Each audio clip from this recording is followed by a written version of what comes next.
আউযুবিল্লাহি মিনাশ শাইতানির রাজিম বিসমিল্লাহির রহমানির রহিম ইন্নাল হামদুলিল্লাহ ওয়াসসালাতু ওয়াসসালামু আলা রাসূলিল্লাহ। প্রিয় বন্ধুরা, কাছে ও দূরে, দেশ ও প্রবাসে যে যেখান থেকে আমার ভিডিওটা দেখছেন, সবাইকে আন্তরিক শুভেচ্ছা, অভিনন্দন ও মোবারকবাদ। প্রিয় বন্ধুরা, আজ পবিত্র ঈদুল আজহা।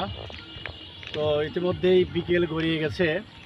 তো তারপরেও দেশ বিদেশ যে যেখান থেকে ভিডিও দেখবেন সবার প্রতি আমার শুভেচ্ছা, ঈদ মোবারক। তো আমরা আজকে হাঁটছি, আমাদের দুই বাবা আছে, সাথে আমি হাঁটাহাঁটি করছি পরন্ত বিকেলে ঈদের দিন। খুবই ভালো লাগছে। তো সারাদিন ক্লান্ত শরীরে পরেও একটু বের হয়েছি, আসলে ভালো লাগারই কথা। তো অনেক দিন পর। তো প্রিয় বন্ধুরা, একদম